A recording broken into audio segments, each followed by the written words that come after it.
Indonesia sangat kaya dengan berbagai jenis dan spesies tanaman obat.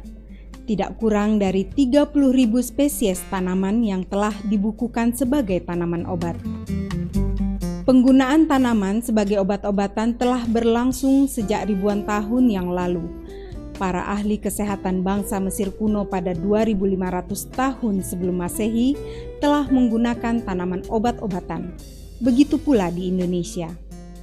Rimpang atau temu-temuan adalah bagian tanaman seperti umbi akar yang berada di bawah tanah. Jenis rimpang yang berkhasiat obat yang dikenal masyarakat antara lain temulawak, jahe, kunyit, kencur, temu ireng, temu putih, dan lain-lain. Rimpang yang akan diangkat kali ini adalah temulawak atau Curcuma santoriza. Temulawak merupakan tumbuhan asli Indonesia, khususnya di Pulau Jawa, yang kemudian menyebar ke beberapa wilayah di Asia. Temulawak memiliki banyak manfaat, antara lain meningkatkan kerja ginjal, antiinflamasi, melancarkan ASI, obat jerawat, mengurangi radang sendi, obat sakit mah, menurunkan kolesterol, dan menambah nafsu makan. Tayangan ini akan menampilkan proses pengolahan rimpang temulawak menjadi Simplicia rimpang dan minuman instan yang sesuai dengan standar pengolahan yang baik atau GMP.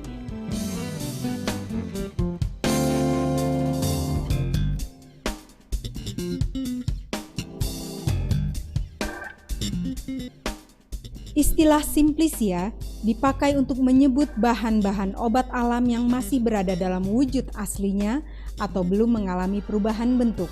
Salah satu cara pembuatan Simplicia adalah dengan proses pengeringan. Kita akan melihat proses pengolahan temulawak di pabrik CV Vitaher dan Gapoktan Subur Makmur, Semarang.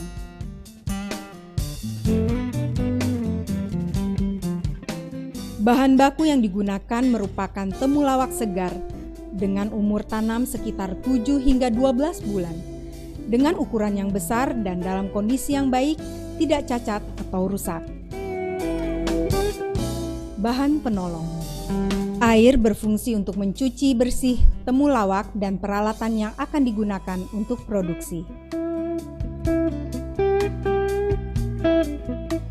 Sebelum memulai aktivitas produksi, para pekerja diwajibkan untuk membersihkan tangan dengan menggunakan sabun dan cairan alkohol. Dengan begitu mereka akan bersih, bebas dari kuman dan bakteri.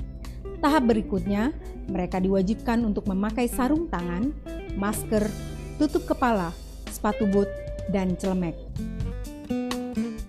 Penyortiran awal.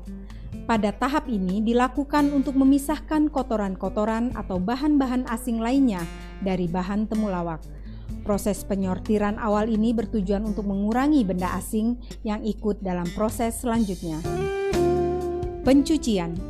Temulawak dicuci dengan air bersih menggunakan sikat. Pencucian dilakukan 3 hingga 4 kali dengan air yang mengalir. Setelah dicuci, temulawak ditiriskan dalam keranjang. Pengupasan. Setelah temulawak dicuci bersih dan ditiriskan, lalu dikupas dengan menggunakan pisau stainless steel. Kupas hingga tidak ada kulit yang tersisa. Perajangan.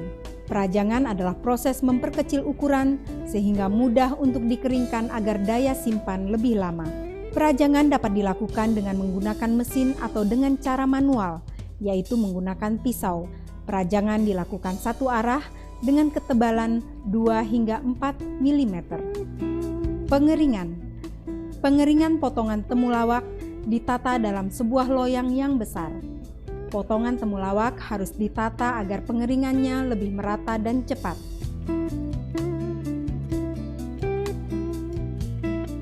Penyortiran akhir dilakukan untuk memeriksa apakah masih ada Simplicia temulawak yang belum kering sempurna atau ukurannya yang berbeda.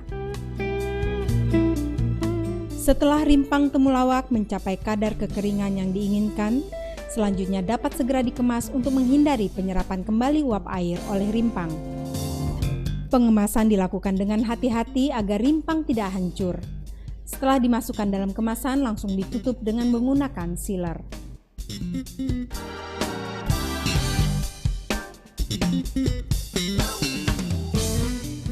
Bubuk temulawak. Proses lanjutan dari Simplicia adalah bubuk temulawak dan minuman instan temulawak. Simplicia temulawak yang sudah kering sempurna digiling hingga halus. Selanjutnya diayak yang dilakukan secara manual menggunakan saringan stainless steel. Bubuk temulawak ini dikemas dalam karung dan merupakan produk yang sudah mempunyai pasar ekspor ke Korea. Minuman instan temulawak adalah proses lanjutan dari Simplicia. Bubuk temulawak ditambahkan air dan gula pasir, kemudian dipanaskan untuk menguapkan air sehingga mengental dan kering. Selama proses pemanasan terus dilakukan pengadukan sampai membentuk kristal. Selanjutnya kristal temulawak dikemas dalam berbagai kemasan dan ukuran.